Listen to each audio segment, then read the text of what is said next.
Here's what you need to know about Cambodia as a country and the infamous Cambodian Genocide. Cambodia is a Southeast Asian country known for its rich cultural heritage, including the famous Angkor Wat Temple complex, a symbol of the Khmer Empire's golden age. The country has a tumultuous history, marked by the tragic Khmer Rouge regime in the 1970s, during which approximately 1.7 to 2 million people died in a brutal genocide. Today, Cambodia is a constitutional monarchy with a growing economy, but it still grapples with the legacy of its past while striving for development and stability. The resilience and spirit of its people are central to its ongoing recovery and cultural revival. Background and rise of the Khmer Rouge. Note that Khmer Rouge was the name that was popularly given to members of the Communist Party of Kampuchea.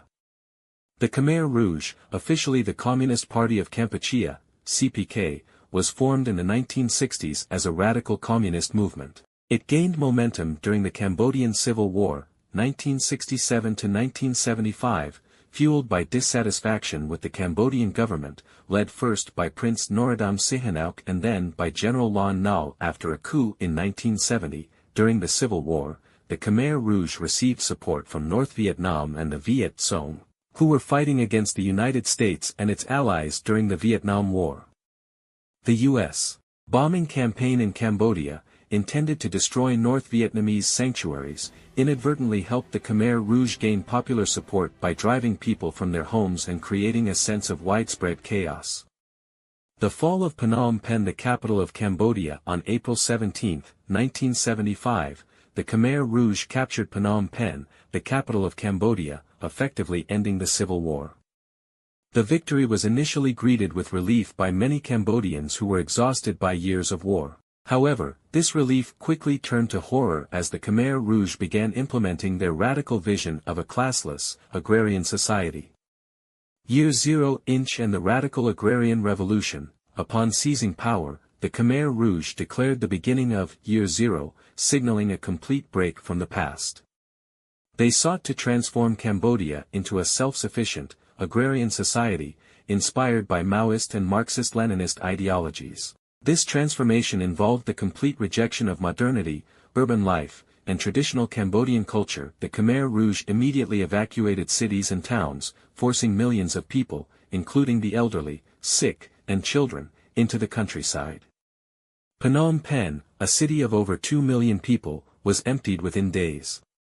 The regime's leaders viewed urban dwellers, intellectuals, professionals, and anyone with ties to the previous government or foreign countries as enemies of the state. The purges and re-education camps. The Khmer Rouge targeted anyone they perceived as a threat to their revolutionary ideals. Intellectuals, teachers, doctors, lawyers, religious figures, and those who were bilingual or wore glasses, a symbol of education, were especially vulnerable. The regime also targeted ethnic minorities, such as the Vietnamese, Cham Muslims, and Chinese Cambodians, as well as former government officials and their families. Those suspected of counter-revolutionary activities were sent to re-education camps, which were essentially prisons where inmates were tortured and forced to confess to various crimes against the state, often under extreme duress. The most infamous of these prisons was S-21, located in a former high school in Phnom Penh. At S-21, an estimated 17,000 people were imprisoned, tortured, and eventually executed. Only a handful survived.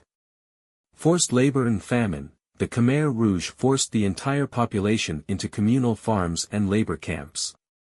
People were made to work for 12 to 16 hours a day, often with little or no food, under harsh and brutal conditions. The regime's agricultural policies were ill-conceived and poorly implemented, leading to widespread famine. The Khmer Rouge's policies also included the banning of money, markets, private property, schools, and religion. Families were separated, and children were often taken away to be indoctrinated in the regime's ideology.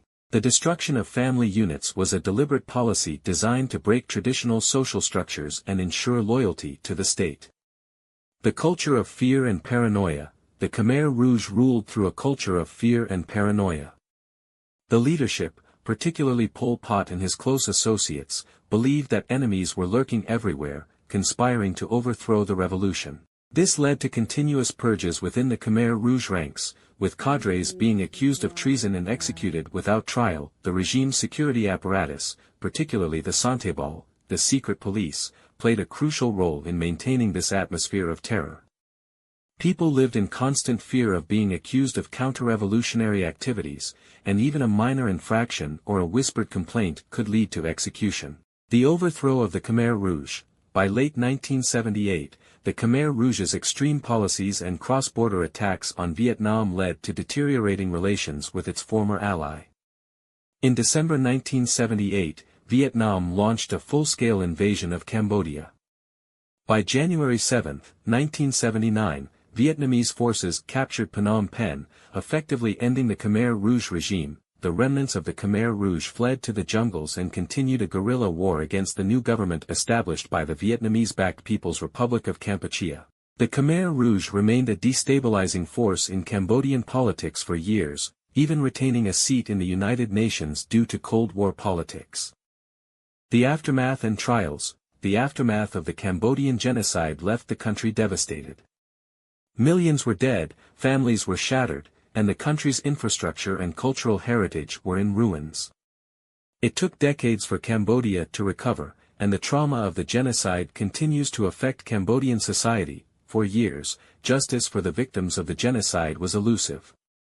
Pol Pot died in 1998 without ever facing trial. However, in 2006, the Extraordinary Chambers in the Courts of Cambodia, ECCC, commonly known as the Khmer Rouge Tribunal, was established to prosecute senior leaders of the Khmer Rouge for crimes against humanity.